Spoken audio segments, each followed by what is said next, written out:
മാഷാണ് ഇപ്പോഴത്തെ താരം. അതായത് കടന്നൽ കൂടനെ തുറന്നു വിട്ടത് മാഷാണെന്നാണ് പറയുന്നത്. ഇടതുപക്ഷത്തിൻ്റെ നന്മയ്ക്ക് വേണ്ടി ഇടതുപക്ഷം അധികാരത്തിൽ വരാതിരിക്കണം എന്ന് പറഞ്ഞ് മാഷ് തുടങ്ങിയതിലാണ് ഇപ്പോൾ ഉള്ള ഈ വിവാദങ്ങളൊക്കെ അതിൻ്റെ തുടക്കം എന്നാണ് പറയുന്നത്. അല്ല അനുരാജ്, അത് ഇവർ ശ്രദ്ധിക്കാത്തതുകൊണ്ടാണ്. അതായത് 2021 മലയാള മനോരമ ദിനപത്രവുമായിട്ട് നടത്തിയൊരു ഇൻ്റർവ്യൂവിൽ ഞാൻ പറഞ്ഞിരുന്നു, ഭരണ തുടർച്ച അല്ല നല്ലത്, ഭരണം മാറുകയാണ്. അന്ന് അവർക്ക് വളരെ ദേഷ്യം വന്നു. ഇപ്പോൾ ഇത് വിവാദമായത് ഞാൻ പറഞ്ഞുകൊണ്ടല്ല, ഞാൻ പറഞ്ഞിരുന്നു, സച്ചിദാനന്ദ മാഷ് പറഞ്ഞുകൊണ്ടാണ്. കാരണം അദ്ദേഹം കേരള സാഹിത്യ അക്കാദമിയുടെ പ്രസിഡൻ്റാണ്. പിന്നെ തീർച്ചയായിട്ടും സാറാ ടീച്ചർ പറഞ്ഞു. അപ്പോൾ അവർ രണ്ടുപേരും എൻ്റെ അടുത്ത സുഹൃത്തുക്കളാണ്. കൽപ്പന മാഷും പറഞ്ഞു. അല്ല, അത് വിവാദമാകാൻ കാരണം പ്രധാനമായിട്ട് സച്ചിദാനന്ദ മാഷ. കാരണം മാഷ് സാഹിത്യ അക്കാദമി പ്രസിഡൻ്റാണ്, പിന്നെ വളരെ പ്രസിദ്ധനാണ്, പണ്ഡിതനാണ്, അധ്യാപകനാണ്, എഴുത്തുകാരനാണ്. അപ്പോൾ ഞാനത് പറഞ്ഞത് എന്താണ്, ഈ ഭരണത്തുടർച്ച എന്നുള്ളത് ഒരു ജനാധിപത്യ വിരുദ്ധമായ ഏർപ്പാടാണ് എന്നൊന്നും എനിക്ക് അഭിപ്രായമില്ല. ഞാൻ തെളിവ് പറയാം. ഇപ്പോൾ പണ്ഡിറ്റ് ജവഹർലാൽ നെഹ്റു 17 കൊല്ലം തുടർച്ചയായി ഇന്ത്യയുടെ പ്രധാനമന്ത്രിയായിരുന്നു. അത് വളരെ നന്നായി എന്ന അഭിപ്രായമുള്ള ഒരാളാണ് ഞാൻ. അപ്പോൾ ഭരണത്തുടർച്ച ആർക്കാണ് എന്നുള്ളൊരു കാര്യമുണ്ടല്ലോ. ഭരണത്തുടർച്ച എന്നുള്ളത് ഒരു സിദ്ധാന്തമായിട്ട് വയ്ക്കാൻ പറ്റില്ല. അപ്പോൾ നെഹ്റു 17 കൊല്ലം ഇന്ത്യ ഭരിച്ചതിൻ്റെ സുഖസൗകര്യങ്ങളാണ് ഇപ്പോഴും നമ്മൾ അനുഭവിക്കുന്നതെന്നാണ് എൻ്റെ കണക്ക്. കാരണം ഇപ്പോൾ വിദ്യാഭ്യാസ രംഗം, അല്ലെങ്കിൽ നമ്മുടെ കാർഷിക രംഗം, അല്ലെങ്കിൽ വ്യാവസായിക രംഗം, അനവധി കാര്യങ്ങൾ. ഇപ്പോൾ മതേതരത്വം എന്നുള്ളത് അദ്ദേഹത്തിൻ്റെ ഒരു ശരിയായ കാഴ്ചപ്പാട് തന്നെയായിരുന്നു. ജനാധിപത്യം, അദ്ദേഹം വളരെ വലിയ ജനാധിപത്യവാദിയായിരുന്നു. ദേശീയത ഒക്കെ ഉയർത്തിപ്പിടിച്ച ഒരാളാണ്. അദ്ദേഹത്തിന് ഒരു തെറ്റും പറ്റിയിട്ടില്ല, അങ്ങനെയൊന്നല്ല. മനുഷ്യന്മാരിൽ തെറ്റ് പറ്റും. 1959 ഒന്നാം EMS മന്ത്രിസഭയെ പിരിച്ചുവിടാൻ ശുപാർശ ചെയ്തത് നെഹ്റുവാണ്. അത് തെറ്റായിരുന്നാണ് എൻ്റെ അഭിപ്രായം. അങ്ങനെയൊക്കെ ഉണ്ടാവും. പക്ഷേ അദ്ദേഹത്തിന് വലിയൊരു കാഴ്ചപ്പാടുണ്ടായിരുന്നു. അതിൻ്റെ തെളിവ് അദ്ദേഹത്തിൻ്റെ ഇന്ത്യയെ കണ്ടെത്തൽ എന്നുള്ള പുസ്തകമാണ്. അങ്ങനെ ഒരു പുസ്തകം എഴുതാൻ നമ്മുടെ നാട്ടിൽ ഒരുമാതിരി രാഷ്ട്രീയക്കാർക്കൊന്നും സാധിക്കില്ല. ആരും എഴുതിയിട്ടില്ലല്ലോ. അല്ലെങ്കിൽ ഇപ്പോൾ അദ്ദേഹത്തിൻ്റെ ആത്മകഥ, അല്ലെങ്കിൽ വിശ്വചരിത്രാവലോകം എന്നുള്ള പുസ്തകം. അപ്പോൾ എന്താണ് ചരിത്രം, എന്താണ് രാഷ്ട്രം, എന്താണ് തെരഞ്ഞെടുപ്പ്, എന്താവണം ജനത എന്നൊക്കെയുള്ളതിനെ പറ്റി ഒരു നവഭാരത ശില്പി എന്ന് നമുക്ക് പറയാവുന്ന ഒരാളാണ് നെഹ്റു. അപ്പോൾ അതൊക്കെ അദ്ദേഹത്തിന് സാധ്യമായത് എന്തുകൊണ്ടാണ്? ഭരണ തുടർച്ച കിട്ടിയോണ്ടാണ്. മറ്റിപ്പോൾ അദ്ദേഹം 5 കൊല്ലം കഴിഞ്ഞ് അത് കഴിഞ്ഞ് വേറെ ആരെങ്കിലും വന്ന് പിന്നെ 5 കൊല്ലം, അങ്ങനെയല്ല. കേരളത്തിലെ കാര്യമാണ് ഞാൻ പറഞ്ഞത്. അത് സവിശേഷമാണ്. എന്താ കാരണം വെച്ചാൽ ഇവിടെ വളരെ കാലമായിട്ട് LDF UDF ഇങ്ങനെ കളിക്കുകയാണ്. ഇത് രണ്ട് കൂട്ടർക്ക് ഗുണ, രാഷ്ട്രീയക്കാർക്കും ഗുണ, നമുക്ക് സംസ്ഥാനത്തുള്ള ആളുകൾക്കും ഗുണ. എന്താ ഗുണം എന്ന് വിചാരിച്ചാൽ ജനങ്ങളാണ് മേലെ എന്ന് എപ്പോഴും ഒരു തോന്നലുണ്ടാവും. ഒരു ഭരണം കുത്തകയായാൽ, ഭരണ തുടർച്ച കിട്ടിയല്ലോ ബംഗാളിൽ, അല്ലെങ്കിൽ ത്രിപുരയിൽ, അവർക്ക് അനുഭവമുള്ളതാണ്. ആ സംസ്ഥാനത്തിന് നഷ്ടമായി, അവരുടെ പാർട്ടിക്ക് അത് നഷ്ടമായി. കാരണം വലിയ നേതാക്കന്മാരില്ല. ഇപ്പം നെഹ്റുവിൻ്റെ സ്റ്റേച്ചറിലുള്ള ഒരാൾ അവിടെ എവിടെ ഇല്ലല്ലോ. അപ്പോൾ നമുക്ക് ആരും തർക്കിക്കാത്തൊരു കാര്യമാണ് ഞാൻ വിചാരിക്കുന്നത്. അപ്പോൾ നെഹ്റുവിൻ്റെ മാതിരി കഠിനമായി അധ്വാനിക്കുക, ലോകരാഷ്ട്രങ്ങളോട് മുഴുവൻ ഈ തരത്തിലുള്ള ബന്ധമുണ്ടാവുക, പ്രസംഗിക്കുക, എഴുതുക, അങ്ങനെ ഇടപെടുക, കലയോട്, സാഹിത്യത്തോട്, സംസ്കാരത്തോട് വലിയ ആദരവുള്ള ഒരാളാണ്. അപ്പോൾ കേരളത്തിൽ എന്താണെന്ന് വിചാരിച്ചാൽ, അന്നിപ്പോൾ ഞാൻ ചോദിക്കട്ടെ, ഞാൻ പറഞ്ഞത് ഞാനൊരു പ്രവചനശേഷിയുള്ള ആളായിട്ടൊന്നും പറയുന്നതല്ല. പുലർന്നല്ലോ. ഒന്നാം പിണറായി സർക്കാരിൻ്റെ അത്ര ഗുണം രണ്ടാം പിണറായി സർക്കാരിനില്ല എന്ന് ഏത് CPM-കാരനും പറയുമല്ലോ, അല്ലേ? ഞാൻ ഉദാഹരണം പറഞ്ഞുതരാം. ഒന്നാം പിണറായി സർക്കാരിലെ മന്ത്രിമാരെ മുഴുവൻ മാറ്റിയല്ലോ, അല്ലേ? എന്നിട്ട് ആലോചിച്ച് നോക്കൂ, അന്ന് ഒന്നാം പിണറായി സർക്കാരിലുണ്ടായിരുന്ന ആളുകളെക്കാൾ കഴിവ് കുറഞ്ഞവരല്ലേ രണ്ടാം പിണറായി സർക്കാരിൽ വന്നത്? ഒരു ഉദാഹരണം, ശൈലജ ടീച്ചർ. ഞങ്ങളൊക്കെ, അതായത് CPM ഇടതുപക്ഷം അല്ലാത്ത ഞങ്ങളൊക്കെ അവർ നല്ല ആരോഗ്യമന്ത്രിയാണെന്ന് പറഞ്ഞിരുന്നു. പിന്നീട് വന്ന ശ്രീമതി വീണ ജോർജ് അത്രയും മികച്ച മന്ത്രിയാണെന്ന് അവർക്ക് തന്നെ വാദമില്ലല്ലോ, ഉണ്ടോ? ഉദാഹരണം പറയണേ, ഇപ്പോൾ G. സുധാകരനെ മാറ്റിവെച്ചു, തോമസ് ഐസക്കിനെ മാറ്റി, MA ബേബി രംഗത്തോട് ഇല്ലാതെയായി. അങ്ങനെ ആലോചിച്ച് നോക്കൂ. അപ്പോൾ അവരുടെ കൂട്ടത്തിൽ തന്നെ ഉള്ള ആളുകളെ എടുക്കുമ്പോൾ രണ്ടാം പിണറായി സർക്കാരിൻ്റെ കാലത്ത് അഴിമതിയെപ്പറ്റി ആരോപണങ്ങൾ കൂടി, കെടുകാര്യസ്ഥത കൂടി, സ്വയനപക്ഷപാതം കൂടി, പല തരത്തിലുള്ള കൊള്ളരായ്മകളുണ്ടായി. ഇപ്പോൾ കൊള്ളരായ്മ ഒരു ഉദാഹരണം ഞാൻ പറഞ്ഞത്, അപ്പോൾ 2018 തെരഞ്ഞെടുപ്പ് കോടതി വിധി, സുപ്രീം കോടതി വിധി, അത് കൈകാര്യം ചെയ്ത രീതി ആലോചിച്ച് നോക്കൂ. ഒരു ഉദാഹരണം ഞാൻ പറഞ്ഞു. സുപ്രീം കോടതി എന്താ പറഞ്ഞത്? ശബരിമലയിൽ യുവതികൾക്ക് പ്രവേശനം വേണം എന്ന കാരണം അത് സ്ത്രീ പുരുഷ സമത്വത്തിനെതിരാണ്. അപ്പോൾ എന്താണ് ഗവൺമെൻറ് വേണ്ടത്? ഗവൺമെൻറ് കോടതിയോട് പറഞ്ഞൊരു വാക്യം എന്താണ്? ഞങ്ങൾ അത് അവിടെ പാരമ്പര്യമായി തുടരുന്നൊരു കാര്യമാണ്, ഞങ്ങൾക്ക് കുറച്ച് സാവകാശം തരണം. എന്നിട്ട് എന്ത് വേണം? ഇവിടുത്തെ എല്ലാ പാർട്ടിക്കാരെയും വിളിച്ചു കൂട്ടണം, വേണ്ടേ? പിന്നെ ബന്ധപ്പെട്ട എല്ലാ ആളുകളെയും, ഇപ്പോൾ ശബരിമല ക്ഷേത്രാധികാരികളെയും തന്ത്രിമാരെയും ബാക്കിയുള്ളവരൊക്കെ വിളിക്കണം. എന്നിട്ടത് ചർച്ച ചെയ്യണം. അങ്ങനെ ഒരു അഭിപ്രായ ഐക്യം ഉണ്ടാക്കണം, അഭിപ്രായ സമന്വയം വേണം. എന്താ ചെയ്തത്? നട്ടപ്പാതിരക്ക് ബിന്ദു അമ്മിണി, രഹന ഫാത്തിമ തുടങ്ങിയുള്ള ചില പെണ്ണുങ്ങൾ ശബരിമല കയറിയ നവോത്ഥാനം ഉണ്ടാവും. അപ്പം നവോത്ഥാനത്തിൻ്റെ അർത്ഥം എന്താ? ഈ തരത്തിൽ നവോത്ഥാനം അടിച്ചേൽപ്പിക്കാൻ പറ്റുമോ? അത് കഴിഞ്ഞിട്ട് അവരെന്താ ചെയ്യുന്നത്? വനിതാ മതിലുണ്ടാക്കുക. അതിലെന്ത്? മുഖം മൂടിയിട്ട് മുസ്ലിം പെണ്ണുങ്ങൾ, സ്വന്തം മുഖം തുറക്കാൻ സ്വാതന്ത്ര്യമില്ലാത്തൊരു സ്ത്രീയാണ് വന്നിട്ട് ശബരിമലയിൽ പെണ്ണുങ്ങളെ കയറ്റെന്ന് പറയുന്ന മതിലുണ്ടാക്കുന്നത്. എന്ത് പരിഹാസം ആലോചിച്ച് നോക്കൂ. പിന്നെ മാത്രമല്ല, കേരളത്തിൽ കോടതി വിധിയൊന്നും വന്നിട്ടില്ല, ആരും കോടതിയിൽ പോയിട്ടില്ല. കേരളത്തിലെ 10,000 മുസ്ലിം പള്ളികളിൽ വെള്ളിയാഴ്ച പ്രാർത്ഥനയ്ക്ക് സ്ത്രീകൾക്ക് പ്രവേശനമില്ല. ഈ മുഖംമൂടിയിട്ട പെണ്ണൊന്നും അവിടെ പ്രവേശനം ഉണ്ടാവില്ല. അപൂർവം പള്ളികളിലെ മുസ്ലിം പെണ്ണുങ്ങൾക്ക് വെള്ളിയാഴ്ച പ്രവേശനമുള്ളൂ. ഇതൊക്കെയാ ചർച്ച ചെയ്യേണ്ടത്. എന്നിട്ടോ നവോത്ഥാന സംരക്ഷണ സമിതി ഉണ്ടാക്കി. ആരാ അതിൻ്റെ ചെയർമാൻ? വെള്ളാപ്പള്ളി നടേശനാ. കണ്ടോ? നവോത്ഥാനം എന്താന്ന് വെള്ളാപ്പള്ളി നടേശന് വല്ല തലയുണ്ടോ? ആലോചിച്ച് നോക്കൂ. കാരണം എന്താണ്? ആ സന്ദർഭം ഉപയോഗിച്ചിട്ട് SNDP മുഖ്യനെ ഒരു സ്ഥാനത്ത് വെച്ചാൽ അവരുടെ ഒരു പിന്തുണ കിട്ടാം കേട്ടോ. പിന്നെ നടത്തിയ ഒരു കാര്യം ആലോചിച്ച് നോക്കൂ. ആഗോള അയ്യപ്പ സംഗമം നടത്തുക. എന്താ പറ്റിയത്? അന്ന് ആ കോടതി വിധി വന്നപ്പോൾ എല്ലാവരും അതിനെ സ്വാഗതം ചെയ്തു. 2 ദിവസം കഴിഞ്ഞപ്പോൾ BJP കാര് മാറി, 2 ആഴ്ച കഴിഞ്ഞപ്പോൾ കോൺഗ്രസ് കാര് മാറി, 2 മാസം കഴിഞ്ഞപ്പോൾ CPM കാര് മാറി. ഇപ്പം ആർക്കും നവോത്ഥാനം വേണ്ട. ഇപ്പം എന്താ പറഞ്ഞത്?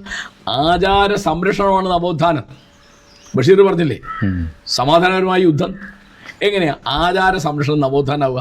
ആചാര ലംഘനമാണല്ലോ നവോത്ഥാനം, അല്ലേ? അതല്ലേ കോൺഗ്രസ് പഠിപ്പിച്ച? കാരണം അത് ഗാന്ധി ഉണ്ട്, മഹാത്മാഗാന്ധി പഠിപ്പിച്ച ഒരു നവോത്ഥാനം ഉണ്ട്. ഒരു ഉദാഹരണം, 24-25 കാലത്ത് വൈക്കം സത്യാഗ്രഹം, അല്ലെങ്കിൽ 31-32 കാലത്ത് ഗുരുവായൂർ സത്യാഗ്രഹം. അതൊക്കെ എന്താ? ആചാരം ലംഘിക്കുകയാണ്. ആചാരം ലംഘിക്കാഞ്ഞാൽ നമുക്ക് സംബന്ധ വ്യവസ്ഥ കൊണ്ടുനടക്കാൻ പറ്റുമോ? അയിത്തം കൊണ്ടുനടക്കാൻ പറ്റുമോ?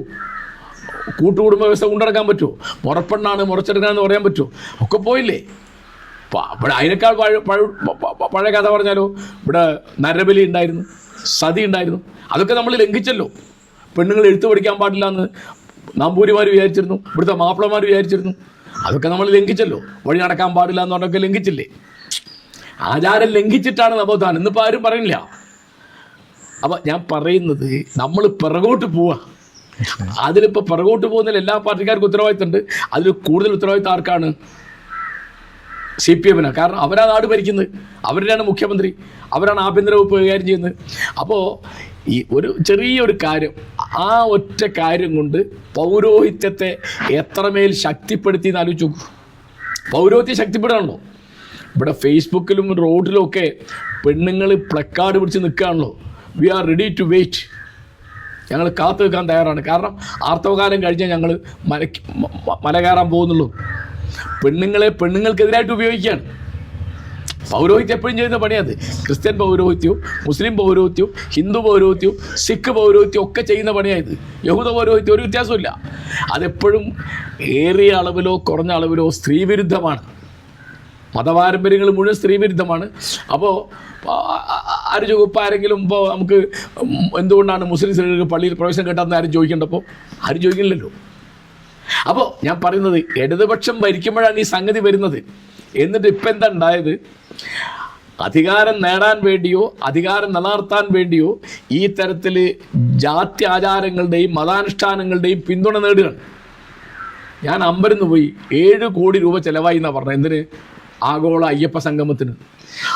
പക്ഷേ നമ്മളിപ്പോൾ ഈ ഇദ്ദേഹം പറയുന്നത്, നമ്മളെ സച്ചിദാനന്ദൻ പറയുന്നതെന്ന് വെച്ചാൽ, ഈ ഇടതുപക്ഷം ഇങ്ങനെ ഭരണത്തിൽ തുടരുമ്പോൾ സംഭവിക്കുന്നത് ബംഗാൾ പുള്ളി കണ്ടിട്ടുണ്ട്. അപ്പോൾ ബംഗാളിൽ സംഭവിച്ചെന്ന് വെച്ചിട്ടുണ്ടെങ്കിൽ തുടർച്ചയായിട്ട് ഭരണം വന്നപ്പോൾ ഈ ഇടതുപക്ഷ ആശയങ്ങളെ പൂർണ്ണമായിട്ട് ഉൾക്കൊള്ളാത്തവർ ഇതിൻ്റെ ഭാഗമാകും. അങ്ങനെ അത് തിരിച്ചടിയാകും എന്നാണ് പറയുന്നത്. മാഷ നിരീക്ഷണം എന്താ? എന്തുകൊണ്ടാണ് മാഷ? അത് ഉറപ്പല്ലേ. ഇപ്പം ഞാൻ ഉദാഹരണം പറഞ്ഞുതരാം. ഉദാഹരണം പറയാം. ഇപ്പോൾ സച്ചിദാനന്ദ മാഷും ഞാനും ഒക്കെ സ്വാഭാവികമായും BJPക്ക് എതിരാണ്. BJP എന്ന് പറഞ്ഞാൽ അതിൻ്റെ അടിയിലെ ആശയം, അതിൻ്റെ ലക്ഷ്യം എന്ന് പറയുന്നത് ഹിന്ദു രാഷ്ട്ര സ്ഥാപനമാണ്. ഞാൻ ഇസ്ലാമിക രാഷ്ട്രത്തിനും ഹിന്ദു രാഷ്ട്രത്തിനും എതിരുള്ള ഒരാളാണ്. ഞാൻ എന്നെക്കാൾ കൂടുതൽ സച്ചിദാനന്ദ മാഷ്. കാരണം അദ്ദേഹം നേരത്തെ നക്സലൈറ്റിലൊക്കെ ഉണ്ടായിരുന്ന ഒരാളാണ്. അദ്ദേഹം കമ്മ്യൂണിസ്റ്റ് അനുഭാവിയാണ്. ഞാൻ കമ്മ്യൂണിസ്റ്റ് അനുഭാവിയല്ല.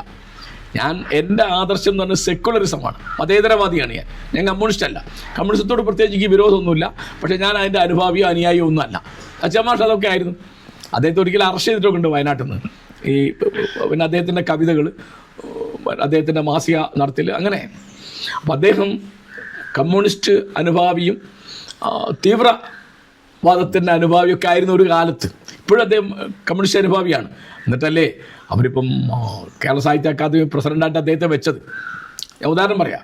അപ്പോൾ എന്താണ് സംഗതി വെച്ചാൽ, ഈ ഭരണം വരുമ്പോൾ അതിന് നിക്ഷിപ്ത താല്പര്യങ്ങളുണ്ടാവും. ഇപ്പം ഞാൻ ഉദാഹരണം പറയാം. ഭരണത്തിൽ കയറുമ്പോൾ പിണറായി പറഞ്ഞിരുന്നു ഈ ഭരണത്തിൽ അവതാരങ്ങളൊന്നും ഉണ്ടാവില്ല.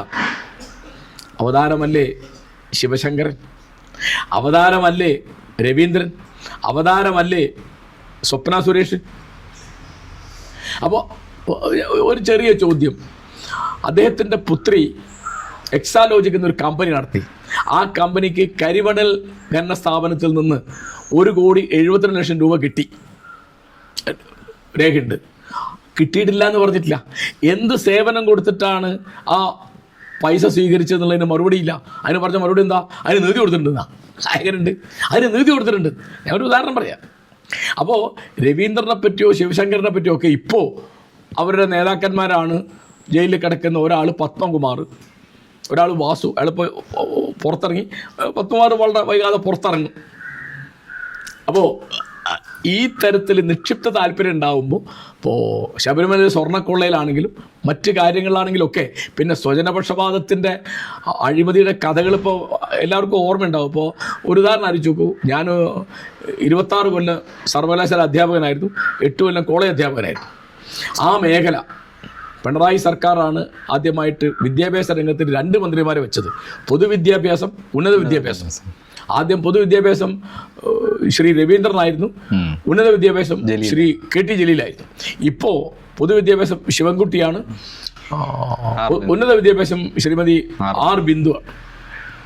അപ്പോൾ കഴിഞ്ഞ 10 കൊല്ലത്തിനങ്ങോട്ട് ആ ഉന്നത വിദ്യാഭ്യാസ രംഗം മുഴുവൻ ഓരോ ആഴ്ച ഓരോ മാസം കഴിഞ്ഞ കുത്തഴിഞ്ഞ വരെയല്ലേ. ഇപ്പോൾ അനുരാജ് കാലിക്കറ്റ് സർവകലാശാലയിൽ സിൻഡിക്കേറ്റ് മെമ്പറല്ലേ. അപ്പോൾ എന്നെക്കാൾ ഇപ്പോൾ അവിടുത്തെ കാര്യങ്ങൾ നിങ്ങൾക്ക് അറിയാലോ. ഞാൻ അവിടുത്തെ പിരിച്ചിട്ട് 10-15 കൊല്ലായി. അപ്പോൾ ഒരു സ്ഥലത്ത് വൈസ് ചാൻസലർ ഉണ്ടോ, പ്രോ വൈസ് ചാൻസലർ ഉണ്ടോ, സെനറ്റ് ഉണ്ടോ, സിൻഡിക്കേറ്റ് ഉണ്ടോ, പഠിപ്പിക്കുന്നുണ്ടോ, അവിടുത്തെ നിയമനങ്ങൾ. ഞാനിപ്പോൾ എൻ്റെ സുഹൃത്തുക്കളെ പലരും അവരൊക്കെ വാർത്ത വരുമ്പോൾ നമുക്ക് നാണക്കേട് തോന്നുകയാണ്. ആലോചിച്ച് നോക്കൂ. ഇപ്പോൾ കുട്ടികൾ, ഇപ്പോൾ ചാൻസലറാണ് ഗവർണറായിട്ട് യുദ്ധം ചെയ്യാൻ പോകണ SFIക്കാർ. ഉദാഹരണം പറയണേ. ഇതൊന്നും ഒരു യൂണിവേഴ്സിറ്റി ക്യാമ്പസിനെ പറ്റിയല്ലോ. ആരിഫ് മുഹമ്മദ് ഖാനോട് നിങ്ങൾക്ക് എതിരഭിപ്രായം ഉണ്ടെങ്കിൽ അത് പ്രകടിപ്പിക്കുന്നതിന് കുറെ കൂടി അന്തസ്സുള്ള രീതികൾ വേണം. അല്ലാതെ അദ്ദേഹത്തെ തെറി വരുന്ന ബാനർ വലിച്ചു കെട്ടുകയല്ല വേണ്ടത്. എന്നിട്ട് അദ്ദേഹത്തോട് റോഡിൽ പിന്നെ അംഗത്തിന് പോവുക. ഇതൊരു ബോറാതൊക്കെ, ഇതൊരു മോശം അതൊക്കെ. അപ്പോൾ ഇങ്ങനെ, അതായത് ആ ഒരു സ്ഥാപനത്തിൻ്റെ പാരമ്പര്യത്തിനും മഹിമയ്ക്കും ചേരുന്ന മട്ടിൽ. ഇപ്പം ഞാനൊരു പഴയ കഥ അനുരാജ് കേട്ടിട്ടുണ്ടോ എന്ന് എനിക്ക് അറിഞ്ഞുകൊണ്ട് ഞാൻ പറയാം. കേരളത്തിൽ ആദ്യമായിട്ട് യൂണിവേഴ്സിറ്റി വരുന്നത് തിരുവനന്തപുരത്താണ്. തിരുവിതാംകൂർ ഗവൺമെൻറ്റാണ്, ട്രാവൻകൂർ യൂണിവേഴ്സിറ്റി. അത് എൻ്റെ ഓർമ്മ ശരിയാണെങ്കിൽ 1935. അന്ന് അവിടെ ദിവാൻ, അതായത് പ്രധാനമന്ത്രി ആരാണ്? Sir CP രാമസ്വാമിയാണ്. അദ്ദേഹം വൈസ് ചാൻസലറായിട്ട് ക്ഷണിച്ച ആരെയെന്നറിയോ? സാക്ഷാൽ ആൽബർട്ട് ഐൻസ്റ്റൈനെയാണ്. ഐൻസ്റ്റൈനെ ക്ഷണിച്ചു. അത് കഴിഞ്ഞിട്ട് 56 വരുമ്പം അത് കേരള യൂണിവേഴ്സിറ്റി ആവും. ഐക്യകേരളം വരുമ്പോൾ ട്രാവൻകൂർ യൂണിവേഴ്സിറ്റി. ഇപ്പോൾ ഞാൻ കേരള യൂണിവേഴ്സിറ്റിയുടെ പ്രീ ഡിഗ്രി പാസ് അയാളാണ്. അവിടുത്തെ വൈസ് ചാൻസലറായിരുന്നു ജോൺ മത്തായി. അപ്പോൾ അന്നത്തെ മുഖ്യമന്ത്രി EMS നമ്പൂതിരിപ്പാടിന് അദ്ദേഹത്തെ കാണണം. അപ്പോൾ EMS സെക്രട്ടറിയോട് പറഞ്ഞു എനിക്കൊന്ന് വൈസ് ചാൻസലറെ കാണാം. ഉടനെ സെക്രട്ടറി വിളിച്ചപ്പോൾ BCയുടെ സെക്രട്ടറി ഉള്ളൂ, വൈസ് ചാൻസലറുടെ മീറ്റിംഗ് പങ്കെടുക്കുകയാണ്, വന്നിട്ട് അങ്ങോട്ട് വിളിക്കാമെന്ന് പറഞ്ഞു. അപ്പോൾ മീറ്റിംഗ് കഴിഞ്ഞ് വന്ന ഉടനെ വൈസ് ചാൻസലർ മുഖ്യമന്ത്രിയെ വിളിച്ചു. ഇങ്ങനെ സാറ് കാണണം എന്ന് പറഞ്ഞു. ഞാൻ എപ്പോഴാണ് പറഞ്ഞത്? ഇങ്ങോട്ട് വരാൻ പറ്റില്ല, ഞാൻ അങ്ങോട്ട് വരും. വൈസ് ചാൻസലർ എപ്പോഴാണ് സൗകര്യം എന്ന് പറഞ്ഞാൽ മതി. മുഖ്യമന്ത്രി വൈസ് ചാൻസലറെ അങ്ങോട്ട് ചെന്ന് കണ്ടു. അത്ര ഉന്നത സ്ഥാനമാണത്. മനസ്സിലാവുണ്ടോ? ഇതിപ്പോൾ ഇവിടെ CPM അന്ന് കമ്മ്യൂണിസ്റ്റാണ്, CPM ഇല്ലെന്ന് 57 പറഞ്ഞത്. അതൊരു മുഖ്യമന്ത്രി വൈസ് ചാൻസലർ കാണിച്ച ആദരവാണത്. നിങ്ങൾ ആലോചിച്ച് നോക്കൂ. ഇപ്പോൾ ഇവിടെ ഞാൻ കാലിക്കറ്റ് യൂണിവേഴ്സിറ്റി കണ്ടിട്ടുണ്ട്, ഒരു വൈസ് ചാൻസലർ ഇവിടുത്തെ കോൺഗ്രസ്സുകാരനായ ഒരു MP-യുടെ ടെലിഫോൺ ഓപ്പറേറ്റർ വിളിച്ചാൽ അവിടെ എണീറ്റ് നിന്ന് മറുപടി പറയുന്നത്. ഈ തരത്തിൽ അപജയം എന്ന് പറഞ്ഞാൽ. അപ്പോൾ ഞാൻ പറയുന്നത്, ഇപ്പോൾ ഒരു വൈസ് ചാൻസലർ, ഇപ്പോൾ കേരള യൂണിവേഴ്സിറ്റിയിലെ വൈസ് ചാൻസലർ ആരിഫ് മുഹമ്മദ് ഖാൻ എഴുതിയ കത്തിൽ വാക്യത്തെറ്റും അക്ഷരത്തെറ്റും ഉണ്ടായിരുന്നു, ഇംഗ്ലീഷ് എഴുതിയ പത്രത്തിൽ വന്നു അത്. അപ്പോൾ ആരെ നിങ്ങൾ വൈസ് ചാൻസലർ ആക്കുന്നത്? പക്ഷേ ഇങ്ങനെയുള്ളൊരു മാറ്റം അത് തിരിച്ചറിഞ്ഞിട്ടായിരിക്കണം. ഇപ്പം സച്ചിദാനന്ദൻ പറഞ്ഞു, അതിനുശേഷം ഇപ്പം ഞാൻ പറഞ്ഞില്ല, അവസാനം നമ്മുടെ പല സാഹിത്യ രംഗത്തുള്ള പലരും സാറാ ടീച്ചറുടെ കാര്യം പറഞ്ഞു, അങ്ങനെ പലരും അത് പറയുന്നു. എന്ന് മാത്രമല്ല, ഇപ്പം അശോകൻ ചെരുവിലിൻ്റെ നേതൃത്വത്തിലൊരു സംഘം സച്ചിദാനന്ദ മാഷെ കണ്ടിട്ട് ഒരു കോംപ്രമൈസിന് ശ്രമിച്ചു, അതുണ്ടായില്ല. വീണ്ടും അദ്ദേഹം പറയുന്നത് ജീവൻ ബാക്കിയുണ്ടെങ്കിൽ ഇനിയും ലേഖനവും കവിതയും ഒക്കെ കാണാം. അപ്പോൾ എത്രത്തോളം ഗൗരവമുള്ള സാഹചര്യമാണ്. കാരണം ഇടതുപക്ഷത്തുള്ളവർ ഇങ്ങനെ എല്ലാവരും ഒരുമിച്ച്, അതായത് ഇടതുപക്ഷ സർക്കാരിൽ നിന്ന് ഔദാര്യം പറ്റുന്നു എന്ന് നമ്മൾ ആക്ഷേപിക്കുന്നവരെല്ലാം അതേ നിലപാടിൽ തന്നെ ഉറച്ചു നിൽക്കുകയാണ്. പാർട്ടി ശ്രമിച്ചിട്ടും ഒരു കോംപ്രമൈസിന് അവർ തയ്യാറാവുന്നില്ല. അതെ, അല്ല, ഔദാര്യം പറ്റുന്നുള്ള വാക്ക് വേണ്ടെന്ന് എനിക്ക് തോന്നുന്നത്. കാരണം വെച്ചാൽ ഇപ്പോൾ ഒരു എഴുത്തുകാരനെ അക്കാദമി പ്രസിഡന്റ് ആക്കുന്നത് എഴുത്തുകാരനെ ആദരിക്കാനാണ്. അത് അവരർഹിക്കുന്നൊരു സംഗതി, അവർക്ക് കിട്ടുന്ന ഔദാര്യമല്ല അത്. ഇപ്പോൾ സച്ചിദാനന്ദ മാഷ് അദ്ദേഹം സാഹിത്യ അധ്യാപകനാണ്, സാഹിത്യകാരനാണ്, പരിഭാഷക്കാരനാണ്. മലയാളം, ഇംഗ്ലീഷ്, ഹിന്ദി ഈ 3 ഭാഷ വരെ അദ്ദേഹത്തിന് ഭാഷ അറിയാമായിരിക്കും. അങ്ങനെയൊക്കെയുള്ള ഒരാളാണ്. അദ്ദേഹത്തിന് ഇന്ത്യയിൽ എവിടെയുള്ള എഴുത്തുകാരായിട്ട് വലിയ ബന്ധമുള്ള ഒരാളാണ്. ചെറിയ ആളല്ല സച്ചിദാനന്ദ മാഷ്. അപ്പോൾ അദ്ദേഹം അക്കാദമി പ്രസിഡന്റ് സ്ഥാനം സ്വീകരിക്കുന്നത് ഇവരോട് കാണിക്കുന്ന ഔദാര്യ, അല്ലാതെ അദ്ദേഹത്തോട് ഇവർ അങ്ങോട്ട് ഔദാര്യം കാണിക്കല്ല, ഗവൺമെൻറ് അങ്ങോട്ട് ഔദാര്യം കാണിക്കല്ലത്. അങ്ങനെയൊന്നും നമ്മൾ ആ തരത്തിലല്ല ഒന്നും. കാരണം അപ്പോൾ അവിടെ ഒരു കാറുണ്ട്, അല്ലെങ്കിൽ എന്തെങ്കിലും അലവൻസ് ഉണ്ടാവും, അല്ലെങ്കിൽ സിറ്റിംഗ് ഫീ ഉണ്ടാവും. അതുകൊണ്ടൊക്കെ ഇപ്പം എന്താ, അദ്ദേഹം ഇരിങ്ങാലക്കുട ക്രൈസ്റ്റ് കോളേജിൽ ഇംഗ്ലീഷിൻ്റെ പ്രൊഫസർ ഹെഡുമായിരുന്ന ആളാണ്. അപ്പോൾ അദ്ദേഹത്തിന് ഇതിനൊന്നും ഒരു കാര്യമില്ല. പിന്നെ അത് ഇപ്പോൾ സ്വീകരിക്കുക എന്നുള്ള അദ്ദേഹം ഇവരോട് കാണിച്ചൊരു ഔദാര്യമെന്ന് എൻ്റെ കണക്ക്. മറ്റും അദ്ദേഹത്തിന് എൻ്റെ ഒന്നും കാര്യമില്ല. കാരണം എൻ്റെ ഓർമ്മ ശരിയാണെങ്കിൽ 10 കൊല്ലം അദ്ദേഹം കേന്ദ്ര സാഹിത്യ അക്കാദമി സെക്രട്ടറി ആയിരുന്ന ആളാണ്. അതിനും മുമ്പേ അദ്ദേഹം അവിടുത്തെ വലിയ പ്രസിദ്ധീകരണമുണ്ട്, അഖിലേന്ത്യാ ശ്രദ്ധ കിട്ടുന്ന പ്രസിദ്ധീകരണമാണ് ഇന്ത്യൻ ലിറ്ററേച്ചർ, അതിൻ്റെ എഡിറ്ററായിരുന്നു. പിന്നെ അദ്ദേഹത്തിൻ്റെ കൃതികൾ പരിഭാഷ ആയിട്ട് ഇംഗ്ലീഷ് അടക്കമുള്ള എല്ലാ ഭാഷകളിലുണ്ട്. ഇപ്പോൾ ബംഗാളിയിലോ ഹിന്ദിയിലോ, ഹിന്ദി അദ്ദേഹത്തിന് തന്നെ എഴുതാൻ സാധിക്കും. അദ്ദേഹം ഹിന്ദി സംസാരിക്കാൻ ഞാൻ കേട്ടിട്ടുണ്ട്. ഞാൻ അവിടെ അദ്ദേഹത്തെ കാണാൻ പോയപ്പോൾ അദ്ദേഹം അവിടെ വന്ന ഒരാളോട് ഹിന്ദിയിൽ വളരെ കൂളായിട്ട് ഹിന്ദിയിൽ സംസാരിക്കുന്നുണ്ട്. കൂടുതൽ പേര് ഈ രീതിയിലേക്ക് വരും എന്ന് മാഷ് വിചാരിക്കുന്നുണ്ടോ? അതായത് ഇപ്പം ഇങ്ങനെ കാര്യം എന്താണെന്ന് വിചാരിച്ചാൽ, പിന്നെ അവസാനം കൽപ്പറ്റ മാഷും പറഞ്ഞു വന്നു. അല്ല, കൽപ്പറ്റ നേരത്തെ വിമർശകനാണ്. കൽപ്പറ്റ ഇപ്പൊ പുതുതായിട്ട് വന്നല്ല ഈ വിഷയത്തിൽ. എനിക്ക് കൽപ്പറ്റ നാരായണൻ നേരത്തെ തന്നെ എൻ്റെ മാതിരി നേരത്തെ തന്നെ ഇതിനൊക്കെ വിമർശിക്കുന്ന ഒരാളാണ്. അപ്പോൾ അതിലെ കാര്യം എന്ന് വെച്ചാൽ, എൻ്റെ കാര്യം എന്ന് വെച്ചാൽ, ഇപ്പം എന്താണ് രാഷ്ട്രീയം എന്ന് ചോദിച്ചാൽ, ഞാനത് പറയുന്നത് വെച്ചാൽ, നമ്മൾ നീതിബോധത്തോടുകൂടി വർത്തമാനം പറഞ്ഞതിനെ രാഷ്ട്രീയം എന്ന് പറയാം. അല്ലാതെ കോൺഗ്രസ് ആണ്, അല്ലെ കമ്മ്യൂണിസ്റ്റ് ആണ്, അല്ലെ BJP ആണ്, അല്ലെ മുസ്ലിം ലീഗാണ്, അതല്ല. ഒരു കാര്യം ഒരു നേതാവ് അല്ലെ ഒരു പാർട്ടി അല്ലെ ഒരു മുന്നണി എടുത്തു, അതിനിപ്പം പറയുന്നപ്പോൾ ഒരു കുറച്ച് കടുപ്പുള്ള വാക്ക് പറഞ്ഞാൽ പ്രശ്നാധിഷ്ഠിതം എന്ന് പറയാം, ഇഷ്യൂ ബേസ്ഡ്. ആ പ്രശ്നം നോക്കിയിട്ട്, ഇഷ്യൂ നോക്കിയിട്ട്. ഇപ്പോൾ വഖഫ് ബോർഡിലെ നിയമനങ്ങൾ PSCക്ക് വിടുക, ഞാൻ അതിന് അനുകൂലമുള്ള ഒരാളാണ്. അത് പിണറായി വിജയൻ ചെയ്യുന്നുള്ളതുകൊണ്ട് ഞാൻ അതിനെ 2 കൈയോർത്ത് സ്വാഗതം ചെയ്യുക. പക്ഷെ അദ്ദേഹം പിന്മാറിപ്പോയി. കാരണം EK സംസ്ഥയിലെ ഒരു വിഭാഗം പറഞ്ഞപ്പോൾ അദ്ദേഹം പിന്നാക്കം പോയി. ഞാൻ ഉദാഹരണം പറയാം. അപ്പോൾ ഇപ്പോൾ എനിക്കാണെങ്കിൽ ഇപ്പോൾ പൊതുവെ ആളുകൾ അപ്പോൾ CPM-കാർ പറഞ്ഞ് ഞാൻ കോൺഗ്രസ്സുകാരനാണെന്നാണ്. ഞാൻ കോൺഗ്രസ് അല്ലാന്ന് എനിക്കറിയാം. അല്ല, അതുമായി ബന്ധപ്പെട്ട് എനിക്ക് ചോദ്യം ചോദിക്കാനുണ്ട്. അതായത് മാഷ് പക്ഷേ കാലിക്കറ്റ് യൂണിവേഴ്സിറ്റിയിൽ വർക്ക് ചെയ്യുമ്പോൾ കോൺഗ്രസ് സംഘടനയിലായിരുന്നു എന്ന് മാത്രമല്ല ഇപ്പോൾ ഈ പറഞ്ഞ ഈ ഭൂതത്തെ തുറന്നു വിട്ടത് മാഷാണ്. അപ്പോൾ ഇപ്പോൾ നമ്മൾ മനസ്സിലാക്കുന്ന ഒരു കാര്യം വെച്ചാൽ പല മേഖലയിലുള്ള പ്രമുഖരെ, സാംസ്കാരിക രംഗത്തുള്ളവരെ, മറ്റ് മേഖലയിലേക്കുള്ള പ്രതിഭകളെ കോൺഗ്രസ് നേതൃത്വം ബന്ധപ്പെടുന്നുണ്ട് എന്ന് പറയുന്നത് കേൾക്കുന്നുണ്ട്. അപ്പോൾ അങ്ങനെയുള്ള എന്തെങ്കിലും ആശയവിനിമയം ഉണ്ടായിട്ടുണ്ടോ? അതിൻ്റെ എങ്ങാനും അടിസ്ഥാനത്തിലാണ് മാഷ് ഇപ്പോൾ പ്രതികരിക്കുന്നത് എന്നതോ, എന്ന് പറഞ്ഞ പോലെ തന്നെ ഇനിയിപ്പോൾ ഭരണമാറ്റം ഉണ്ടായാൽ മാഷ് എന്തെങ്കിലും ഒരു പദവി പ്രതീക്ഷിച്ചിട്ടാണ് ഇത് ചെയ്യുന്നതെന്നോ, അങ്ങനെ ഒരു കൂട്ടായ്മയുടെ ഭാഗമായിട്ടാണ് സംശയിച്ചാൽ അതിനോട് എങ്ങനെയാണ് പ്രതികരിക്കുക? അല്ല, അങ്ങനെയൊക്കെ സംശയിക്കാം, അതിലൊന്നും എനിക്കൊരു തിരക്കടില്ല. ഇപ്പോൾ എൻ്റെ രാഷ്ട്രീയമാണല്ലോ ഇപ്പോൾ അനുരാജ് ചോദിച്ചത്. അപ്പോൾ ഞാൻ പറയാം, ഞാൻ ഒരു കോൺഗ്രസ്സുകാരൻ്റെ മകനായിട്ട് ജനിച്ചു വളർന്ന ആളാണ്. എൻ്റെ ബാപ്പ കോൺഗ്രസ്സായിരുന്നു. പിന്നെ മാതൃഭൂമി കോൺഗ്രസ് പത്രമായിരുന്നപ്പോൾ ഞാൻ അതിലൊരു സബ് എഡിറ്ററായിരുന്നു. ഞാൻ ഇൻ്റർവ്യൂ തന്നെ ഞാൻ കോൺഗ്രസ് നേതാന്ന് പറഞ്ഞുകൊണ്ട് ഞാൻ ഒരിക്കൽ വന്നത്. ഇത് കഴിഞ്ഞ് ഞാൻ ആർട്സ് കോളേജിൽ പോയപ്പോൾ ഞാൻ അവിടുത്തെ മാർക്സിസ്റ്റ് യൂണിയൻ്റെ മെമ്പറായിരുന്നു. AKGCT എന്ന് പറയാം. കാരണം എൻ്റെ സുഹൃത്തുക്കളൊക്കെ ആയിരുന്നു. ഞാൻ കോളേജിലാകുമ്പോൾ AKGCTയുടെ യൂണിറ്റ് പ്രസിഡൻ്റായിരുന്നു. ഞാൻ 8 കൊല്ലം ഞാൻ മാർക്സിസ്റ്റ് യൂണിയനിലായിരുന്നു. ഞാൻ പിന്നെ 86-ൽ കാലിക്കറ്റ് യൂണിവേഴ്സിറ്റി ചെന്നപ്പോൾ അവിടെ നമ്മുടെ സുഹൃത്തുക്കളൊക്കെ കുട്ടയിലാണ്. അവിടെ 2 അസോസിയേഷൻ ഉണ്ട്. കുട്ട എന്ന് പറയുന്നത് കോൺഗ്രസ് അല്ല, കോൺഗ്രസ് ആണ്. മാർക്സിസ്റ്റ് അല്ലാത്ത എല്ലാവരും അതിലുണ്ട്. കോൺഗ്രസ്സുകാരുണ്ട്, മുസ്ലിം ലീഗുകാരുണ്ട്, CPI-കാരുണ്ട്, പിന്നെ BJP-കാരൊക്കെ ഉണ്ടാവും. അവിടെ 2 യൂണിയനേ ഉള്ളൂ. കുട്ട അത് നോൺ മാർക്സിസ്റ്റ് ആണ്, ആക്ട് മാർക്സിസ്റ്റ് ആണ്. ഞാൻ അവിടെ ചേർന്ന് 4-ാം കൊല്ലമാണ് കുട്ടയിൽ ചേർന്നത്. എന്താ കാരണം വെച്ചാൽ 4 കൊല്ലം കഴിയുമ്പോൾ സെനറ്റ് ഇലക്ഷൻ വരും. അപ്പോഴൊക്കെ നമ്മുടെ വോട്ട് അവിടെ നിന്നൊരു പ്രശ്നം വരും. ഞാനതിലൊരു സാധാരണ മെമ്പറായിരുന്നു.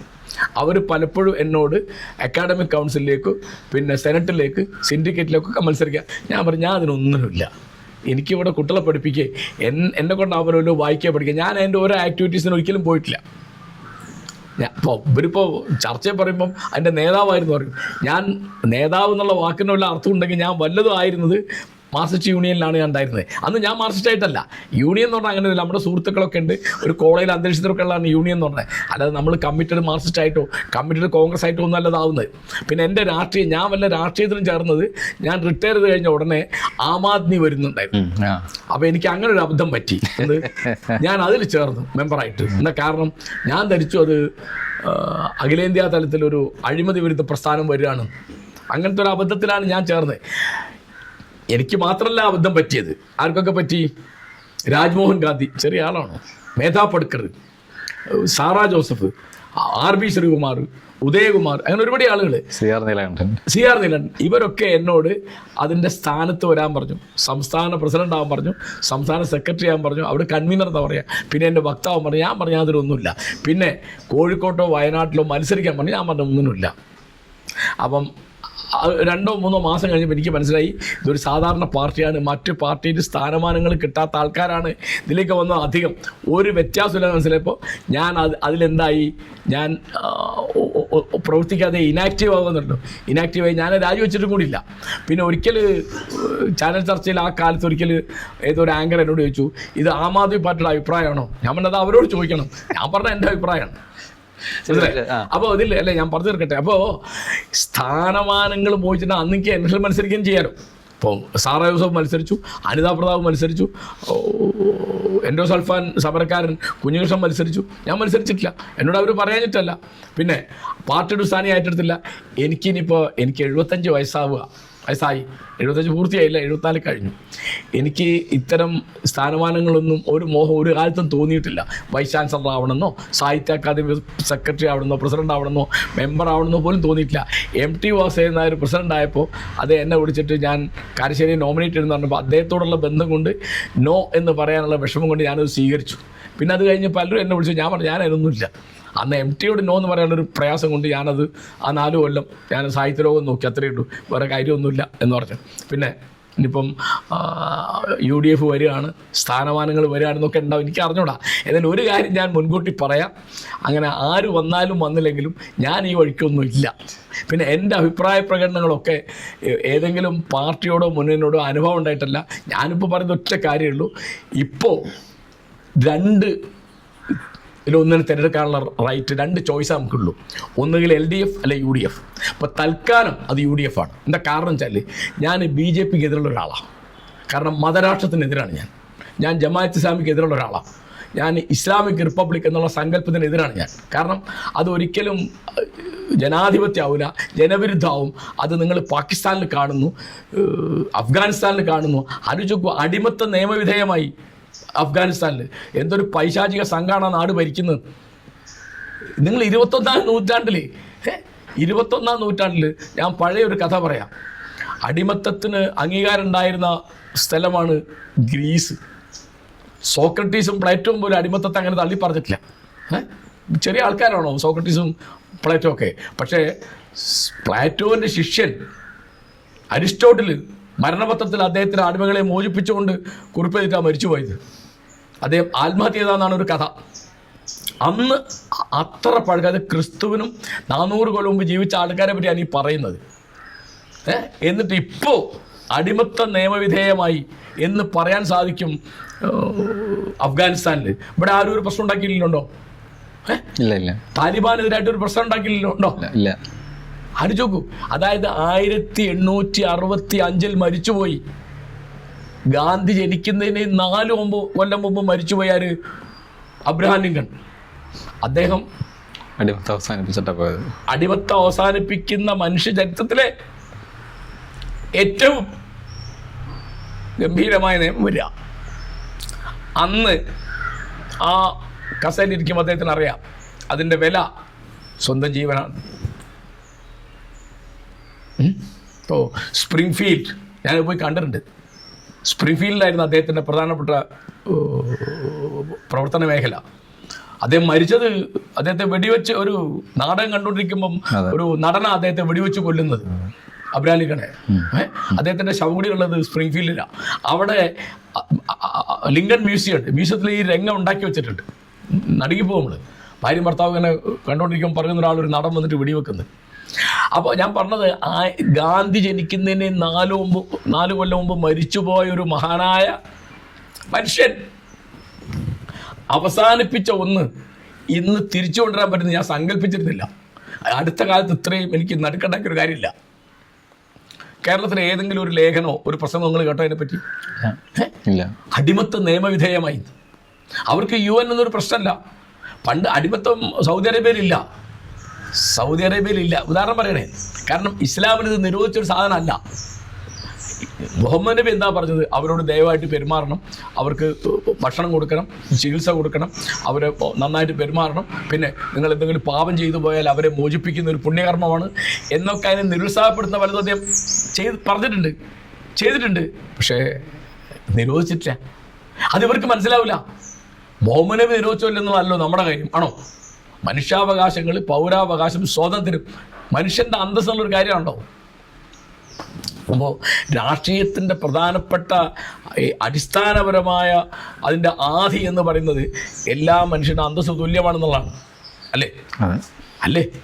അപ്പം ഞാൻ പറയുന്നത്, അപ്പോൾ ആ BJP ഇവിടെ വളരുന്നു എന്ന് പറഞ്ഞാൽ മതരാഷ്ട്രവാദം വളരുന്നു, വർഗീയത വളരുന്നു, സാമുദായികമായ ചേരിതിരിവ്, ധ്രുവീകരണം, പോളറൈസേഷൻ കേരളത്തിൽ വരുന്നു. അതിൻ്റെ പ്രധാനപ്പെട്ട ഉത്തരവാദി എൻ്റെ കണക്കിന് പിണറായി ഗവൺമെൻറ്റാണ്. കഴിഞ്ഞ 10 കൊല്ലം കൊണ്ട് ഇവിടെ ഏറ്റവും അധികം നില മെച്ചപ്പെടുത്തിയ പാർട്ടിയുടെ പേര് BJP എന്നാണ്, അല്ലാതെ CPM എന്നോ കോൺഗ്രസ് ഒന്നും അല്ല. ഇപ്പോൾ അടുത്ത ഇലക്ഷന് 10-25 MLA-മാരുണ്ടെന്നല്ല ഞാൻ പറഞ്ഞത്.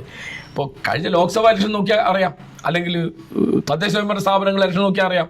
അവിടെയൊക്കെ നില മെച്ചപ്പെടുത്തിയിട്ടുണ്ട്. എല്ലായിടത്തും ഇപ്പോൾ നില മെച്ചപ്പെടും. കാരണം ഇപ്പോൾ ഉദാഹരണം അടിച്ചു നോക്കൂ, ഈ ശബരിമല അമ്പലക്കൊള്ള അത് ഒരു ഗവൺമെൻറ് കൈകാര്യം ചെയ്യേണ്ട രീതിയിൽ കൈകാര്യം ചെയ്യുന്നുണ്ടോ? എങ്ങനെയാണ് ഈ ആളിലൊക്കെ ഈ ഉണ്ണികൃഷ്ണൻ പോറ്റി അടക്കം പുറത്തു വന്നില്ലേ? ഇനി പുറത്തു വരാൻ ബാക്കിയുള്ളത് വാസു പുറത്തിറങ്ങിയില്ലേ? ഇനി പത്മകുമാർ മാത്രമല്ലേ ബാക്കിയുള്ളൂ? ഈ പത്മകുമാറും വാസും ഒക്കെ CPM-ൻ്റെ നേതാക്കന്മാരില്ലേ? അവരെ അറസ്റ്റ് ചെയ്ത് റിമാൻഡ് ചെയ്ത് ജയിലിൽ കിടക്കുമ്പോൾ സസ്പെൻഡ് ചെയ്യാമല്ലോ അന്വേഷണ വിധേയമായിട്ട്, അല്ലേ? കാരണം അവരിപ്പോൾ കോടതി കുറ്റവിമുക്തരാക്കി, ഇത് തിരിച്ചെടുത്താൽ മതിയല്ലോ. അതുകൂടി ചെയ്തിട്ടില്ല. അപ്പോൾ അവരിന്നല്ലെങ്കിൽ നാളെ ഊരിപ്പോരുന്ന CPM-ന് അറിയാം എന്തുകൊണ്ടാണ് ഈ സ്പെഷ്യൽ ഇൻവെസ്റ്റിഗേഷൻ ടീം 90 ദിവസം കഴിഞ്ഞിട്ടും കുറ്റപത്രം കൊടുക്കാത്തത്. അത് അത്ര നിരപരാധമായി നിഷ്കളങ്കമായി സ്വാഭാവികമായി സംഭവിക്കുന്ന ഒരു കാര്യമാണ് തൽക്കാലം ഞാൻ വിശ്വസിക്കുന്നില്ല. പക്ഷേ ഇതുപോലെ തന്നെ ഇപ്പം മാഷ് ഇത് പറഞ്ഞല്ലോ, ഇപ്പം ഈ മുസ്ലിം അല്ല, ഞാൻ ഒരു കാര്യം പറയാം, അതിൻ്റെയൊക്കെ മെച്ച ആർക്കാ കിട്ടുക? BJP കിട്ടുക. കാരണം വിശ്വാസികളുടെ മനസ്സ് വേവുമല്ലോ, അവരുടെ വല്ല കുറ്റമുണ്ടോ? അപ്പോൾ ഈ കോൺഗ്രസ്സുകാരെയും വിശ്വസിക്കാൻ കൊള്ളില്ല, ഈ CPM-നെയും വിശ്വസിക്കാൻ കൊള്ളില്ല. ഞങ്ങൾ എന്തുകൊണ്ട് വേറെ ഒന്ന് ശ്രമിച്ചുകൂടാ? എന്തുകൊണ്ട് why can be try another party എന്ന തരത്തിൽ? ഇപ്പം നോർത്ത് ഇന്ത്യയിലൊക്കെ എന്താണ്, അത് UP-യിലും മധ്യപ്രദേശിലൊക്കെ BJP മുന്തിയായതുകൊണ്ടൊന്നും വന്നല്ല, കോൺഗ്രസിൻ്റെ അഴിമതി കൊണ്ടും സ്വജനപക്ഷപാതം കൊണ്ടും കെടുകാര്യസ്ഥ കൊണ്ടും അവരൊരു ആൾട്ടർനേറ്റീവ്, ഒരു പകരം എന്നുള്ള നിലയ്ക്കാണ് BJP അവിടെ വരുന്നത്. BJP വന്നാൽ പോകില്ല. എന്താ കാരണം? അത് മതമാണ്, രാഷ്ട്രീയമല്ല. അതാണ് ഈ പ്രശ്നം. ഈ ജമാഅത്ത് ഇസ്ലാമിക്കൊക്കെ ഉള്ള പ്രശ്നം എന്താ? ഇപ്പോൾ ബംഗ്ലാദേശിൽ അങ്ങനെ സംഭവിക്കാതിരിക്കട്ടെ, അടുത്ത ഇലക്ഷനാണിപ്പോൾ. ബംഗ്ലാദേശിൽ ഇപ്പോൾ മതേതര ജനാധിപത്യത്തിൻ്റെ രാഷ്ട്രീയം അവസാനിച്ചിട്ട് മതരാഷ്ട്രീയം വരാൻ പോവാണ്. അവിടെ ഇപ്പോൾ ശക്തിപ്പെട്ടപ്പോൾ ഒരു ഉദാഹരണം പറഞ്ഞാൽ, ആ സമരം നടത്തിയ വിദ്യാർത്ഥികളുടെ പാർട്ടിയുള്ള മുന്നണിയിലാണ് ജമാഅത്ത് ഇസ്ലാമി ഉള്ളത്. ചെറിയ ആപത്തല്ല ഇത്. പക്ഷേ അത് ഞാൻ ചോദിക്കാൻ ഉദ്ദേശിക്കുന്നത്, ഇപ്പം ഈ ഇപ്പം പറയുന്ന ജമാഅത്തെ ഇസ്ലാമി ഇപ്പം കൂടെ കൂട്ടിയിരിക്കുകയാണ് UDF. മാഷ് പറയുന്നത് UDF വരണം എന്നാണ് പറയുന്നത്. എന്ന് മാത്രമല്ല, പ്രതിപക്ഷ നേതാവ് VD സതീശൻ പറഞ്ഞിരിക്കുകയാണ് ജമാഅത്തെ ഇസ്ലാമിക്ക് മതരാഷ്ട്രവാദം എന്നൊന്നില്ല. അതിന് അദ്ദേഹം അവലംബമായിട്ട് പറയുന്നത് അതിൻ്റെ ഒരു നേതാവിൻ്റെ ഇപ്പോഴത്തെ ഒരു പ്രസ്താവനയാണ്. പക്ഷേ അതേസമയം മറുവശത്ത് അതിൻ്റെ തന്നെ വേറൊരു നേതാവ് ഇത് മതരാഷ്ട്രം സ്ഥാപിക്കാതെ പറ്റില്ല, അപ്പോൾ അതുകൊണ്ട് നമ്മളിപ്പോൾ ചെയ്യുന്നതൊക്കെ താൽക്കാലികമായ കോംപ്രമൈസാണ്, ഇന്ത്യയിലെ സാഹചര്യത്തിൽ മുസ്ലിങ്ങൾ ന്യൂനപക്ഷമാണ്, അതുകൊണ്ട് ഈ പൊതുധാരയുടെ ഭാഗമായിട്ട് നിൽക്കുക എന്നുള്ള വഴിയേ ഉള്ളൂ, അതുകൊണ്ടാണ് ജനാധിപത്യത്തിൻ്റെ വഴിയിലും കൂടെ ഞങ്ങൾ നിൽക്കുന്നത് എന്ന് വ്യക്തമായിട്ട് പറഞ്ഞിട്ടുണ്ട്. അത് വലിയൊരു വൈരുദ്ധ്യമല്ലേ? അത് പ്രതിപക്ഷ നേതാവ് VD സതീശൻ പറഞ്ഞത് തെറ്റാണ് എന്നാണ് എൻ്റെ അഭിപ്രായം. അദ്ദേഹത്തിന് പറയാം, ആർക്ക് വേണേൽ ഞങ്ങൾക്ക് വോട്ട് ചെയ്യാം, ആർക്ക് വേണേൽ ഞങ്ങൾക്ക് വോട്ട് ചെയ്യാം, അത് പറയാം. അതിൻ്റെ അപ്പുറത്തേക്ക് പോയിട്ട് അവർക്ക് മതരാഷ്ട്രവാദം ഇല്ല എന്നോ അവരിപ്പോൾ അത് ഉപേക്ഷിച്ചെന്നോ പറഞ്ഞാൽ ശരിയല്ല. അത് ഏത് കോൺഗ്രസ്സുകാരൻ പറഞ്ഞാലും ഏത് നേതാവ് പറഞ്ഞാലും ഏത് പ്രതിപക്ഷ നേതാവ് പറഞ്ഞാലും ശരിയല്ല. കാരണം പുള്ളിപ്പുലിയുടെ പുള്ളി മായ്ക്കാൻ കഴിയില്ല എന്ന് പറഞ്ഞ മാതിരി ജമാഅത്തെ ഇസ്ലാമിക്ക് മതരാഷ്ട്രവാദം ഇല്ലാതെ ജമാഅത്ത് ഇസ്ലാമി ഇല്ല. അത് ഉണ്ടാക്കിയത് അതിനാണ്. 1941 അത് വന്നത്. അപ്പോൾ അതിൻ്റെ സ്ഥാപകൻ 1979 മരിച്ചുപോയി, അബുൽ കലാം മൗദൂദി. അദ്ദേഹത്തിൻ്റെ സങ്കല്പം എന്ന് പറയുന്നത്, മതേതരത്വം എന്ന് പറയുന്നത് ഇസ്ലാമിനെ തകർക്കാൻ വേണ്ടി യൂറോപ്യന്മാർ കണ്ടുപിടിച്ച കുതന്ത്രമാണെന്ന് അദ്ദേഹം എഴുതിയിട്ടുള്ളത്. അദ്ദേഹം പറഞ്ഞത് മതരാഷ്ട്രമാണ് വേണ്ടത്, റിലീജിയസ് സ്റ്റേറ്റ്. ഹുക്കൂമത്തെ ഇലാഹി എന്നാണ് ഉപയോഗിച്ച വാക്ക്. ഹുക്കൂമത്തെ ഇലാഹി എന്നുള്ള ഉറുദു വാക്കിൻ്റെ അർത്ഥം ദൈവത്തിൻ്റെ ഭരണം എന്നാണ്. അദ്ദേഹം വിശ്വസിക്കുന്നത് ഡെമോക്രസിയിലല്ല, ദൈവിക ജനാധിപത്യം, തിയോ ഡെമോക്രസി. എന്താണ്? പുരോഹിതനെ നമ്മൾ തിരഞ്ഞെടുക്കണം. അപ്പോൾ അതിന് ഇവർക്ക് ഇസ്ലാമിൽ തിരഞ്ഞെടുപ്പില്ലല്ലോ. ഇല്ല. മുഹമ്മദ് നബി മരിച്ചു കഴിഞ്ഞപ്പോൾ അവിടെ തർക്കമുണ്ടായി. കാരണം ജനാധിപത്യം ഇല്ല, ഇലക്ഷനില്ല.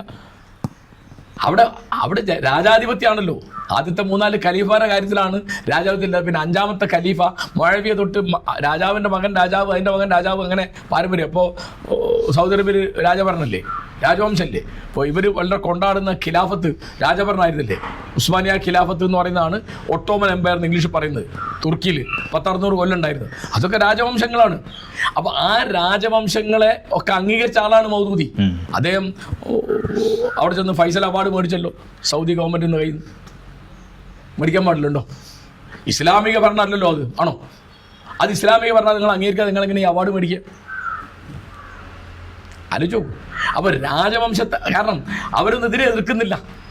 അതായത് ഇപ്പോൾ അവരൊക്കെ അവരെ കൊണ്ടാകുമ്പോൾ ശരീഅത്ത് എന്ന് പറഞ്ഞാൽ, ഇപ്പോൾ ഉദാഹരണം പറഞ്ഞാൽ വ്യഭിചരിച്ചാൽ എറിഞ്ഞു കൊല്ലും. ആലോചിച്ച് നോക്കൂ, എന്തൊരു കഠോരമായ ശിക്ഷയാണ്. പിന്നെ ഈ മതഗ്രന്ഥങ്ങളിൽ, വേദഗ്രന്ഥങ്ങളിലുണ്ട്, ഇപ്പോൾ ബാപ്പ മരിച്ചാൽ ബാപ്പയുടെ അനന്തരാവകാശം കിട്ടാൻ ആമക്ക് കിട്ടുന്നതിന് പകുതി മെമ്മക്ക് കിട്ടുള്ളൂ. അന്യായമല്ലേ?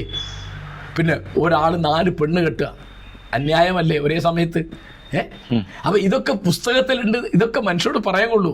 ഇതൊക്കെ ജനാധിപത്യം, പൗരാവകാശം, ഇപ്പോൾ സ്ത്രീകളുടെ വ്യക്തിത്വം എന്നൊരു സംഗതി അംഗീകരിച്ചാൽ നിങ്ങൾക്ക് ഈ മുഖം മൂടുന്ന പർദ്ദ അംഗീകരിക്കാൻ കഴിയും? നിരോധിക്കണ്ടേ അത്? ഞാൻ പറഞ്ഞുകൊണ്ടിരുന്ന കാര്യം, ഈ മതരാഷ്ട്രം എന്ന് പറഞ്ഞാൽ ആ മതക്കാർക്കാണ് ഉപദ്രവം. അഫ്ഗാനിസ്ഥാനിലെ പാവപ്പെട്ട മുസ്ലിങ്ങൾ അവർ മടങ്ങി വരുമ്പം ഓർമ്മയില്ലേ അനുരാജിന്, വിമാനത്തിൻ്റെ മുകളിലൊക്കെ ആൾ കയറിയിട്ട് രക്ഷപ്പെടാൻ നോക്കുന്നത്. ഇത് സ്വർഗ്ഗമാണെങ്കിൽ അവരെതിരെ ഓടിപ്പോകുന്നത്. ആൾ വീണ് മരിച്ചു, വിമാനത്തിൻ്റെ ചെറുകിൻ്റെ മുകളിൽ ചക്രത്തിനുള്ളൊക്കെ പിടിച്ചിട്ട്. അതിപ്പോ കോൺഗ്രസ് ഇപ്പോൾ വലിയൊരു പ്രതിസന്ധിയിലേക്കല്ലേ ചെന്ന് വീഴുക. കാരണം കേരളത്തിലെ ഒരു വലിയ വിഭാഗം സമൂഹത്തിന് അറിയാം ഈ ജമാഅത്ത് ഇസ്ലാമി ഒരു വളരെ ജമാഅത്തെ ഇസ്ലാമിക്ക് ഇതിനുള്ള പ്രശ്നം. ജമാഅത്തെ ഇസ്ലാമി കേരളത്തിൽ പൊതുവെ ഇന്ത്യയിൽ തന്നെ ഒരു ശക്തിയല്ല. ശരിയാണ്. പക്ഷേ ഞാൻ മാഷോട് ചോദിക്കണമെന്ന് വിചാരിച്ച ചോദ്യമാണ്. അതായത് ഇപ്പം നമ്മളിപ്പോൾ കേരളത്തിലെടുത്താൽ കേരളത്തിലെ മുസ്ലിങ്ങളിൽ ഏറ്റവും കൂടുതൽ സ്വാധീനം ചെലുത്തിയതും ഏറ്റവും കൂടുതൽ വഴിമാറ്റി കൊണ്ടുപോയതുമായിട്ടുള്ള സംഘടന ജമാഅത്തെ ഇസ്ലാമി അല്ലേ. ജമാഅത്തെ ഇസ്ലാമിക്ക് നേരിട്ട് ബന്ധമില്ല എന്നാണെങ്കിൽ വേണമെങ്കിൽ പറയാമെങ്കിലും സിമി ഉണ്ടായി. പിന്നെ SIO വന്നപ്പോഴല്ലേ സിമി ഉപേക്ഷിക്കുന്നത്. അതിനെ പിന്തുടർന്നിട്ടല്ലേ ഇപ്പോൾ ഈ പറഞ്ഞ നമ്മളിപ്പോൾ നിരോധിക്കപ്പെട്ട PFIയും NDF ഒക്കെ ഉണ്ടാകുന്നത്. അതുകൊണ്ട് കേരളത്തിലെ മുസ്ലിങ്ങളിൽ ഏറ്റവും സ്വാധീനമുള്ള സംഘടന ജമാഅത്തെ ഇസ്ലാമി അല്ല. അത് ആളെണ്ണം നോക്കിയിട്ട് പറയേണ്ട ഒരു കാര്യമല്ലല്ലോ. എന്ന് മാത്രമല്ല മുസ്ലിം ലീഗ് നേരത്തെ SDP ആയിട്ട് ചർച്ച നടത്തിയിട്ടുണ്ട് ഔദ്യോഗികമായിട്ട്. എന്ന് മാത്രമല്ല ഇപ്പൊ മുസ്ലിം ലീഗ് കൂടെ മൗനസമ്മതം കൊടുത്തിട്ടല്ലേ ഇപ്പൊ ജമാഅത്തെ ഇസ്ലാമിയുടെ പാർട്ടിയായ വെൽഫെയർ പാർട്ടിയെ കോൺഗ്രസ് സ്വീകരിച്ചത്. ഞാൻ പറഞ്ഞല്ലോ, ഞാൻ പറഞ്ഞ അതല്ല ഞാൻ പറയാമെന്ന് നിങ്ങൾ ചോദ്യം കൊണ്ട് താറായിപ്പോയതാ. അതായത് ജമാഅത്തെ ഇസ്ലാമി കേരളത്തിൽ ഒരു പഞ്ചായത്ത് പോലും ഭരിക്കുന്നില്ല. ഉണ്ടോ? ഇല്ല. 1000-ഓളം പഞ്ചായത്തുണ്ട്. അല്ല അത് ജൂതന്മാരും അങ്ങനെയാണല്ലോ. അല്ലാതെ അല്ല, ഞാൻ പറഞ്ഞു വരട്ടെ. അപ്പോൾ ഞാൻ പറഞ്ഞെടുത്ത കാര്യം, ഇതിലുള്ളൊരു കാര്യം, നിങ്ങൾ ഇപ്പോൾ ജമാഅത്തെ ഇസ്ലാമിയുടെ വോട്ട് കിട്ടിയില്ല അല്ലെ വോട്ട് കിട്ടുന്നു, ഇതൊന്നും നയപരമായി നിങ്ങൾ സ്വാധീനിക്കാൻ പാടില്ല. അതായത് ഞാൻ നേരത്തെ പറഞ്ഞത്, ജമാഅത്തെ ഇസ്ലാമിക്ക് മതരാഷ്ട്രവാദം ഇല്ല എന്ന് ബഹുമാനപ്പെട്ട പ്രതിപക്ഷ നേതാവ് പറഞ്ഞത് തെറ്റാണെന്ന് ഞാൻ പറഞ്ഞു. ആരോട് ഞങ്ങൾക്ക് വോട്ട് ചെയ്യട്ടെ, ഞങ്ങൾക്ക് വിഷയമില്ല എന്ന് പറഞ്ഞാൽ ഓക്കെ, മറ്റേത് പറയാൻ പാടില്ല. പിന്നെ ഇതിൻ്റെ ജമാഅത്തെ ഇസ്ലാമിയുടെ കാര്യം, ഇവിടുത്തെ ഏറ്റവും എൻ്റെ അറിവിൽ മുസ്ലിം സംഘടനകളിൽ ഏറ്റവും ചെറുതാണ് ജമാഅത്ത് ഇസ്ലാമി. അവർക്ക് സ്വാധീനമുള്ള ഒരു മേഖലയാണ് ഇവിടെയൊക്കെ. ഈ മുക്കം മുനിസിപ്പാലിറ്റിയിൽ അവർ 4 മെമ്പർമാരുണ്ട്, കൗൺസിലർമാരുണ്ട്. ഇപ്പോൾ കുറ്റ്യാടി, വേളം, അങ്ങനെ പിന്നെ അവിടെ പെരിന്തൽമണ്ണയോ അല്ലെങ്കിൽ ഈരാറ്റുപേട്ട അവിടെ കണ്ടായിരുന്നു. ഇതിൽ ഒന്ന് ഉണ്ടായിത്തീർന്നാണ് NDF, അതിൽ നിന്നുണ്ടായതാണ് പോപ്പുലർ ഫ്രണ്ട് ഓഫ് ഇന്ത്യ, അതിൽ നിന്നുണ്ടായതാണ് SDP. അതെന്താണെന്ന് വിചാരിച്ചാൽ ജമാഅത്തെ ഇസ്ലാമിയുടെ സ്ഥാപകൻ അബുൽ-അല മൗദൂദിയുടെ വാദങ്ങളാണ് അവർക്കുള്ളത്. ഈ ജമാഅത്ത് ഇസ്ലാമിയാണ് 1977 സിമി ഉണ്ടാക്കിയത്. 79 ഇറാനിൽ ഇസ്ലാമിക വിപ്ലവം ഉണ്ടായപ്പോൾ ഇവിടെ വിപ്ലവത്തിൻ്റെ സമയമായി എന്നവർ പറഞ്ഞു, സമയമായില്ല എന്നവരും പറഞ്ഞു. അങ്ങനെ തെറ്റിപ്പിരിക്കുന്നത്. അങ്ങനെ ഇവർ പോയതിന് ശേഷമാണ്, ഇവരെ തള്ളിപ്പറഞ്ഞ ശേഷമാണ് SIO ഉണ്ടാക്കിയത്. ഈ സിമിയാണ് പിന്നെ കോലം മാറിയിട്ട് NDF ആകുന്നത്, അവർ തന്നെയാണ് പോപ്പുലർ ഫ്രണ്ട് ആകുന്നത്, അവർ തന്നെയാണ് SDP ആകുന്നത്. ഈ പോപ്പുലർ ഫ്രണ്ടിനും SDP-ക്കൊക്കെ കേരളത്തിന് പുറത്ത് നമ്മൾ വ്യാഖ്യാനിക്കാൻ സ്വാധീനമുണ്ട്. പോപ്പുലർ ഫ്രണ്ട് നിരോധിച്ചു, SDP നിരോധിച്ചിട്ടില്ല. ഞാൻ കാണുന്ന കാര്യം തീർച്ചയായിട്ടും ജമാഅത്തെ ഇസ്ലാമി കൂടെ ഉണ്ട് എന്നുള്ളത് UDF-ന് ആപത്താണ്, കേരളത്തിനും ആപത്താണ്. കാരണം അതിൻ്റെ സ്വാധീനം എന്ന് പറയുന്നത് തീർച്ചയായിട്ടും അവർ ഒന്നിച്ചാണ് വോട്ട് പിടിക്കാൻ പോകുന്നതെങ്കിൽ യൂത്ത് ലീഗ് MSF പിള്ളേരെ സ്വാധീനിക്കാൻ കഴിയുന്ന ഒരു സാധനമാണ് ജമാഅത്ത് ഇസ്ലാമി. എനിക്കൊരു സംശയമില്ല. ജമാഅത്തെ ഇസ്ലാമി ലീഗിനെ വിഴുങ്ങുന്നാണോ? അങ്ങനെ അപ്പോൾ വിഴുങ്ങുന്നൊക്കെ പറഞ്ഞാൽ കുറച്ച് അധികമാണ്. കാരണം ലീഗ് ഇപ്പോൾ 48 തൊട്ട് ഇവിടെയുള്ളൊരു പാർട്ടിയാണ്. അവർക്ക് മാക്സിമം 20 മെമ്പർമാർ വരെ ഉണ്ടായിരുന്നു. അവർക്ക് മുഖ്യമന്ത്രിയും ഉപമുഖ്യമന്ത്രിമാരൊക്കെ ഉണ്ടായിരുന്നു, 4-5 മന്ത്രിമാരുണ്ടായിരുന്നു. പക്ഷേ തീർച്ചയായിട്ടും ഇവരുടെ ആശയത്തിൻ്റെ നുഴഞ്ഞുകയറ്റം ഉണ്ടാവും. അത് തീർച്ചയായിട്ടും UDF-ന് ആപത്താണ്. അത് അവർ തിരിച്ചറിയണമെന്നാണ് ഞാൻ പറയുന്നത്.